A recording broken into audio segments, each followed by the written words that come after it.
বিসমিল্লাহির রহমানির রহিম। মাননীয় সংসদ সদস্যবৃন্দ, আসসালামু আলাইকুম। ফ্যাসিবাদের নির্মমতার শিকার অসংখ্য মানুষের কান্না আর হাজারো প্রাণের আত্মত্যাগের মধ্যে দিয়ে অবশেষে আজ থেকে পুনরায় যাত্রা শুরু হতে যাচ্ছে জনগণের ভোটে জনগণের কাছে জবাবদিহিমূলক সত্যিকার অর্থে জনপ্রতিনিধিশীল জাতীয় সংসদ। বাংলাদেশের জাতীয় সংসদের রাজনীতির এই ঐতিহাসিক মুহূর্তে আমি আল্লাহর দরবারে শুকরিয়া জানাই, যার অশেষ রহমতে আমরা একটি ন্যায়ভিত্তিক গণতান্ত্রিক মানবিক বাংলাদেশ প্রতিষ্ঠার লক্ষ্যে যাত্রা শুরু করতে পেরেছি।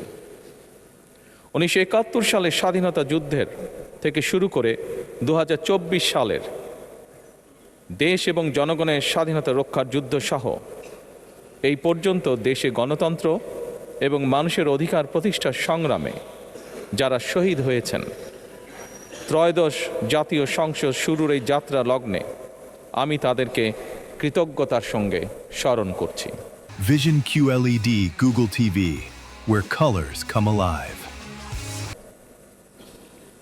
এই আন্দোলন সংগ্রামে যেসব মায়েরা তাদের সন্তান হারিয়েছেন, যেসব সন্তানেরা তাদের প্রিয়জন হারিয়েছেন, যেসব পরিবার তাদের সন্তান স্বজন হারিয়েছেন, যেসব আহত মানুষকে তাদের স্বাচ্ছন্দ্যের জীবন হারাতে হয়েছে, যেসব মানুষগুলো নির্যাতন, নিপীড়ন, রাজনৈতিক হয়রানি কিংবা মিথ্যে মামলা শিকার হয়ে সর্বস্ব হারিয়েছেন, আমি তাদের সকলের অবদানকেও কৃতজ্ঞতার সঙ্গে স্মরণ করছি।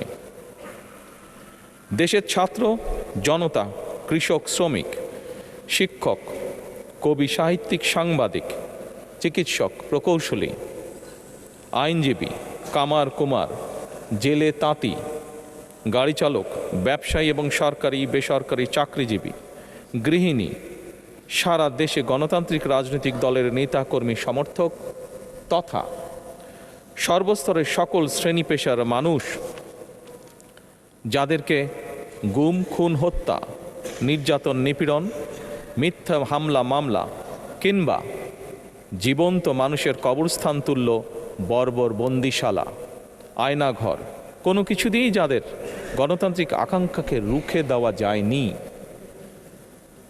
যাদের সাহসী ভূমিকায় দেশে পুনরায় গণতন্ত্র ফিরে এসেছে, আমি ত্রয়োদশ জাতীয় সংসদের এই যাত্রা লগ্নে দেশের স্বাধীনতা প্রিয় গণতান্ত্রিক আমি বীর ছাত্র জনতাকে জানাই অভিনন্দন।